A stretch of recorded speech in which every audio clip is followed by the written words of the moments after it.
Salut à toi, fan de manga, c'est Croppy, on se retrouve pour une nouvelle vidéo sur la réaction de 5 théories sur Dragon Ball. Voilà, donc on va regarder ça. Maintenant, je n'ai pas encore vu la vidéo. Le youtubeur, je m'en souviens un peu comment il s'appelle ce youtubeur. Le youtubeur qui fait 5 théories, là, je m'en souviens plus. Donc on va regarder ça.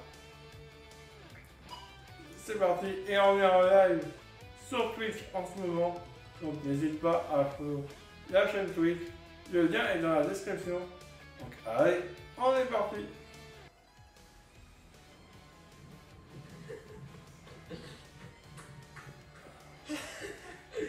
Bon, ben voilà. Un 5 théories après 500 jours d'absence. Ça remonte, hein, Ouais. Compris aussi ce concept. 5 théories. Alors, c'est quoi la première?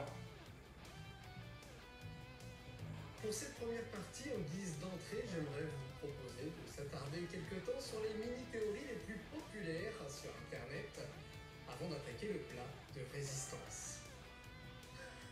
Il est bien trop vieux pour ces conneries maintenant. Théorie à une étoile. Krillin n'a pas donné car il est un grand brûlé.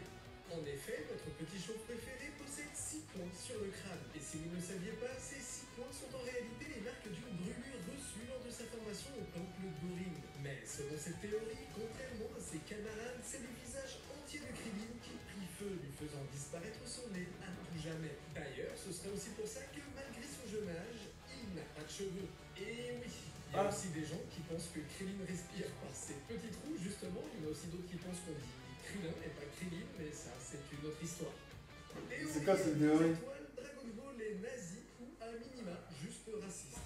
Les Super Saiyan ou Super Saiyajin, dont les initiales sont SS, sont des êtres aux cheveux blonds et aux yeux clairs qui sont censés être les plus... Non, mais on va abuser quand même. Chassés de leur planète par un peuple... Faut pas abuser. Sans Freezer et ses semblables ont une large palette biologique. Quand Goku atterrira sur Terre, il devra vaincre l'armée rouge. Enfin, du ruban rouge. Et où les seules personnes de couleur mises au premier plan sont des serviteurs. Dragon Ball serait ainsi une œuvre nazie qui voudrait prouver la pureté de la race aryenne. Non mais n'importe quoi. C'est quoi cette théorie? 3 étoiles, les 5 minutes. Rappelez-vous, Arc Freezer, on est sur Namek, et Freezer annonce que la planète sera détruite dans 5 minutes. Le combat va s'étaler sur 15 épisodes, et ces 5 minutes se transformeront pour les spectateurs en plus de 4 heures. La scène 5 minutes est aujourd'hui l'une des scènes les plus détournées du manga. Les gens aiment bien taper sur ce passage, mais et si Goku et Freezer étaient devenus tellement rapides que nous avons en fait vu leur combat en slow motion? Ainsi, les 4 heures qu'on a vécues n'auraient été vécues que par nous, simples spectateurs, pour que l'on puisse suivre leurs mouvements. Mais en réalité, le combat aurait bien duré 5 minutes. Théorie à... C'est vrai que... Les 5 minutes, partie 2. Décidément, il y en a qui tiennent vraiment à défendre cette scène. Selon cette autre théorie, cette histoire de 5 minutes annoncée par Freezer ne serait qu'une histoire de gravité. D'après la théorie de la relativité d'Einstein, un objet est massif et plus le temps s'écoule lentement à sa surface par rapport à un observateur situé dans un environnement où la gravité est moins intense. Et cette histoire de gravité, elle est en plus au centre des entraînements de Dragon Ball. D'ailleurs, juste avant d'arriver sur Namek, Goku s'entraîne en modifiant la gravité de son vaisseau. En prenant ces informations en compte, ce ne serait donc pas le combat qui aurait été trop rapide pour nous, mais Namek qui serait si massif que le temps ne s'y écoule pas de la même manière. Alors oui, pour nous, ça a duré 4 heures, mais sur Namek, ça a probablement duré 5 minutes. Théorie à 5 étoiles, la mère de Bulma est un cyborg. Et ouais, allez-vous remarquer, contrairement à la plupart des personnages, la mère de Bulma, de son boulot bikini, ne vieillit jamais. Dans l'arc Boo, elle est censée approcher les 70 ans. Et quand on la compare au père de Bulma, qui lui vieillit véritablement, on se dit qu'il y a vraiment un problème. Le père de Bulma, justement, le docteur Brief, est le plus grand scientifique de la planète. Il construit les vaisseaux, c'est d'ailleurs lui qui a élaboré les salles d'entraînement de gravité dont on parlait à l'instant. Et surtout, il a travaillé avec le docteur Gero, qui est celui qui a créé les cyborgs. Je savais pas ça. Brief s'est créé une femme artificielle, et bien on n'y est qu'à pas. Théorie à 6 étoiles, le vœu de Bulma. Retour aux sources. Quand Goku était petit, que Bulma cherchait nos fameuses boules pour réaliser un vœu. Celui de trouver un petit ami. Au fil du manga, ses priorités changent. Elle se concentre davantage sur ses aventures de côté de Goku, ainsi que sur ses propres projets scientifiques. La saga de Dragon Ball sans elle se termine alors, et au final, Bulma n'aura jamais fait son vœu. Puis, ellipse, arrive la saga Z quelques années plus tard, et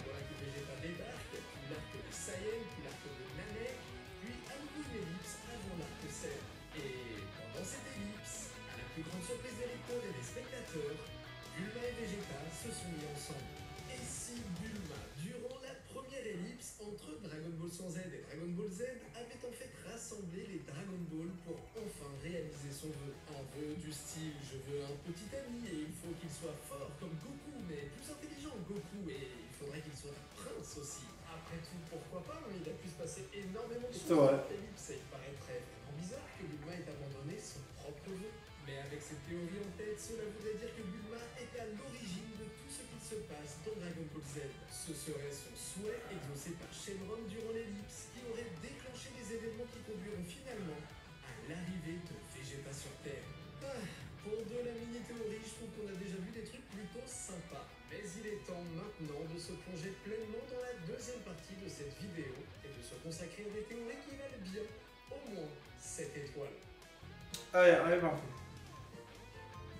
S'il est évident que des œuvres comme One Piece ou Naruto ne seraient rien sans Dragon Ball, à tel point que des gens débattent encore sur les réseaux à propos de quel manga en est le plus bel héritage, il se pourrait qu'en réalité, et contre toute attente, l'œuvre qui a été le plus influencée par le travail de Toriyama soit Pokémon. Alors attention, c'est daté et les Netflix sont plutôt discrets quant à leurs inspirations, mais vous allez voir, on va se poser des questions. Tout d'abord, les jeux Pokémon, c'est avant tout des jeux d'aventure où le joueur doit capturer des monstres avec ce que l'on appelle des Pokéballs. Des Pokéballs qui vont miniaturiser le monstre en question afin de l'enfermer au sein de l'artefact. Pour faire appel au monstre capturé, il faut relancer la Pokéball utilisée et le Pokémon réapparaît à sa taille normale. Tout ceci rappelle étrangement les capsules de Dragon Ball qui permettent à nos héros de réduire la taille des objets afin de voyager avec. Anecdote intéressante, lorsque Satoshi Tajiri, le créateur de Pokémon, va présenter pour la première fois son projet à Nintendo en 90, le projet s'appelle Capsule Monster et ne deviendra Pokémon Monster que plusieurs années plus tard. Mais en plus de la mécanique centrale, il y a aussi les Pokémon en eux-mêmes qui peuvent nous rappeler le monde de Dragon Ball.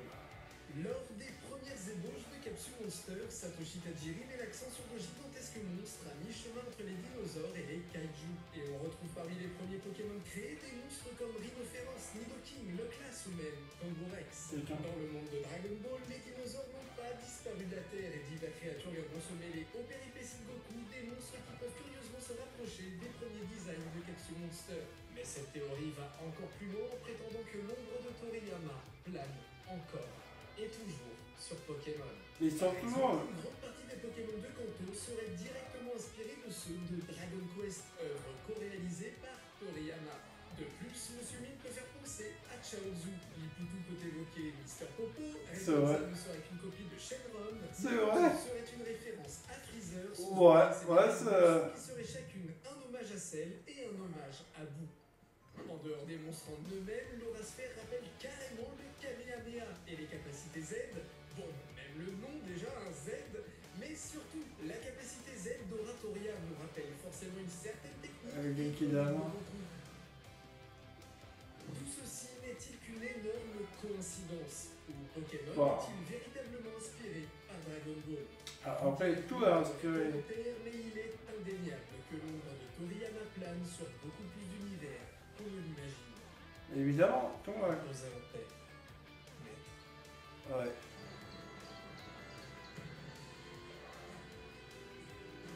Et ouais, c'est triste. Mais bon, c'est comme ça. Ah, Gohan, quel personnage! Durant l'arc des Saiyans, à seulement 5 ans, sa puissance est telle que même Vegeta est choqué. Quelques années plus tard, durant l'arc Cell, il atteint le Super Saiyan 2 alors qu'il n'a que 10 ans. 7 ans plus tard, il est même capable de manier la Z-Sword, épée légendaire que même les Kaioshin n'arrivaient pas à retirer. Jeune prodige, incontestablement l'un des personnages les plus puissants de l'univers, Gohan déteste pourtant la violence. Il n'aime pas se battre, tout ce qu'il souhaite c'est de vivre en paix avec sa famille et de devenir un grand savant. Mais alors, s'il n'aime pas se battre, d'où lui vient toute cette puissance? Bah, son père. Ah, ça y est, il va Si on compare avec le parcours de son père, Goku a dû travailler dur. Il a dû s'entraîner durant des années avant de n'atteindre ne serait-ce que le Super Saiyan 1. Alors qu'en plus, Goku adore se battre. Alors, qu'est-ce que pourquoi comment? Eh bien, selon cette théorie, Gohan serait aussi puissant car il est un hybride. Rappelez-vous, pour atteindre le stade de Super Saiyan, il faut que le Saiyan, suffisamment entraîné, se laisse emporter par une vague de colère intense et brutale. C'est justement suite à la mort de Krillin face à Freezer que Goku dévasté, se transformera pour la toute première fois, changeant l'histoire du manga avec un M majuscule à jamais. Mais à la base, Goku ou même Vegeta, ce ne sont pas des personnes qui réagissent comme les humains, non pas qu'ils soient insensibles, mais disons qu'ils sont tout de même un peu déconnectés du reste de l'humanité. Ouais, bah oui, ça oui. Ils ont énormément de distance avec les gens, Goku ne comprend pas forcément toutes les subtilités des relations sociales, ils ne se comportent pas tout à fait comme des humains, car ils ne sont pas des humains.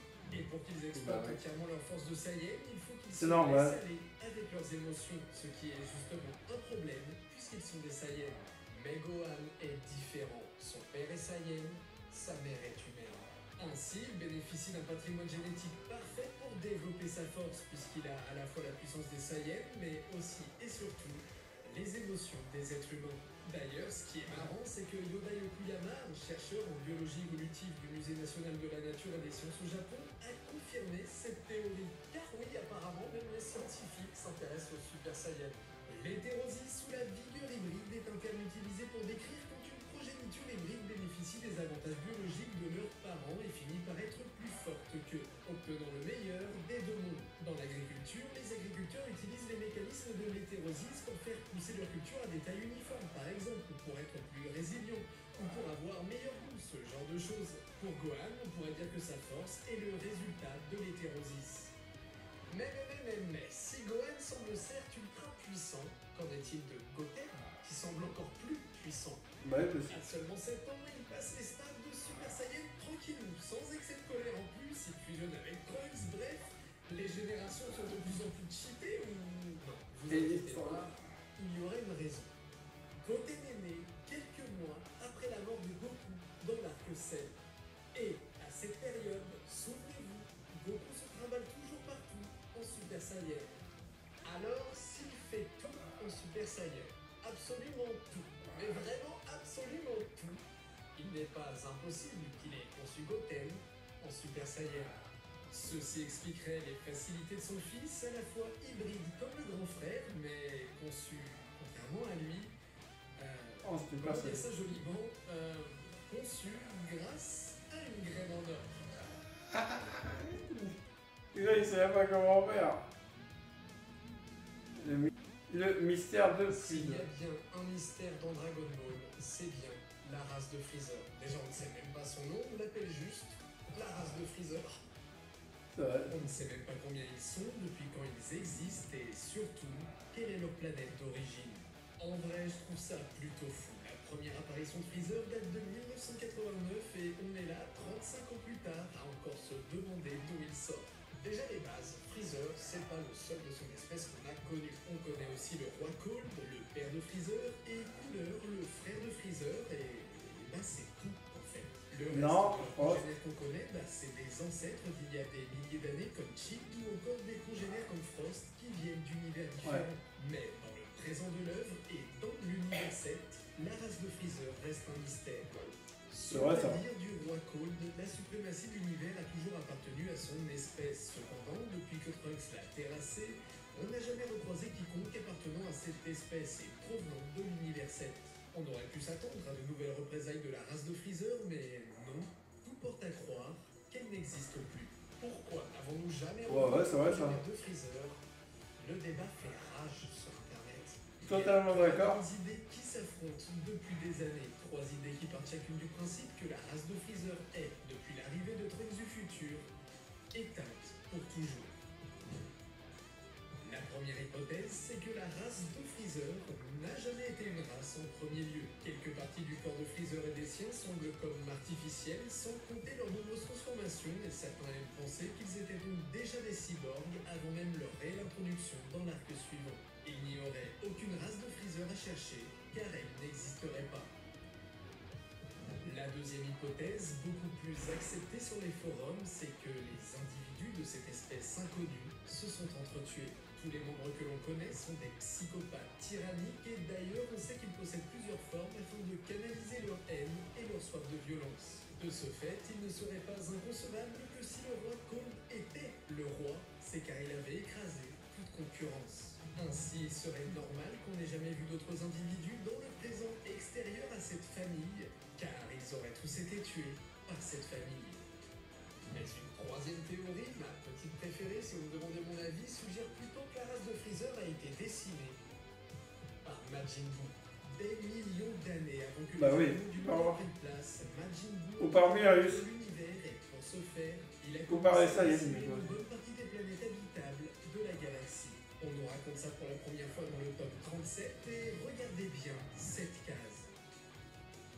Oubliez le dialogue, oubliez la fumée derrière les bulles. En bas, à gauche, se trouve l'une des nombreuses victimes de Buu. Et cette victime ressemble, à s'y méprendre, à l'une des transformations de Freezer. Ouais, c'est vrai. C'est vrai. Buu a-t-il détruit, il y a des milliers d'années, la planète d'origine Bah, des peut-être ancêtres après, de hein. Freezer?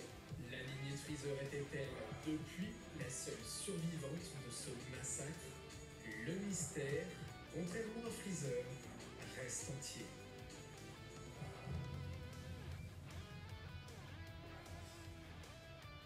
Super Saiyan original. Et ça, on le sait.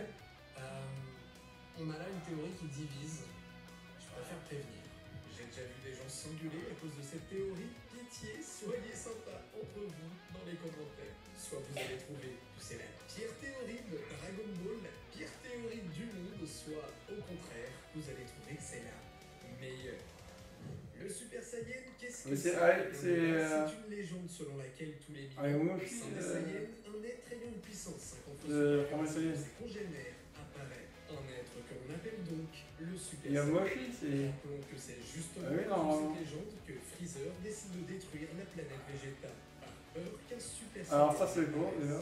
Pendant longtemps, le C'est le Super virus qui lui a Saiyan ordonné. était considéré comme une figure mythique, le premier Saiyan à s'être élevé à cet état. Cependant, aujourd'hui, il n'est plus une figure mythique. On sait qu'il s'appelait Yamoshi, qu'il possédait un cœur pur et qu'il a débuté une rébellion pour sauver sa planète, mais qu'il succomba tout de même, vaincu par ses ennemis. Ouais.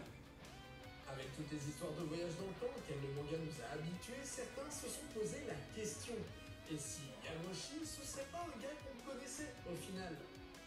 Et si Yamoshi était Bardock, le père de Goku?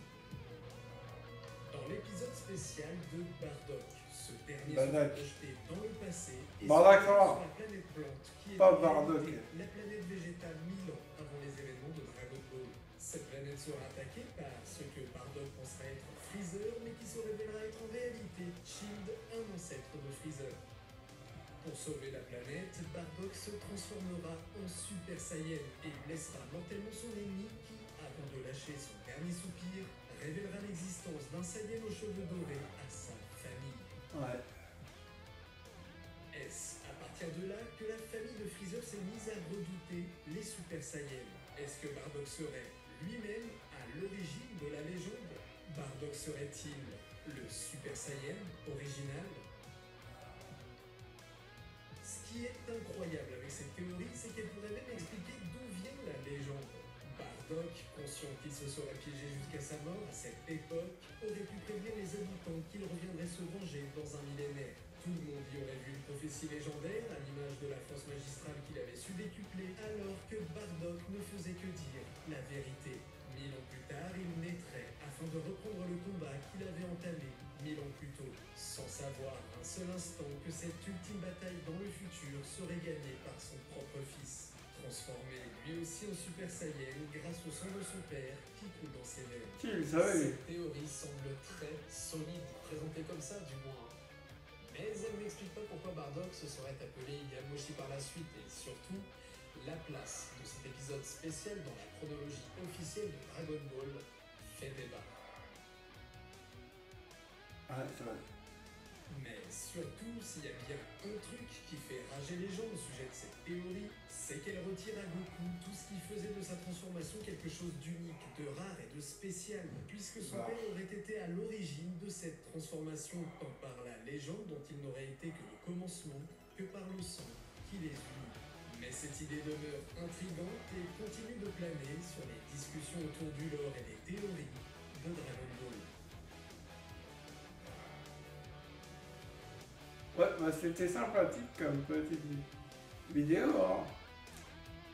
Donc si la vidéo t'a plu, abonne-toi, like et partage. Tu peux me suivre sur Instagram, TikTok, Threads et Twitter. et sur Twitch. Pour l'instant, on est en live en ce moment là. Donc tu peux venir me follow. Les liens seront dans la description. À bientôt!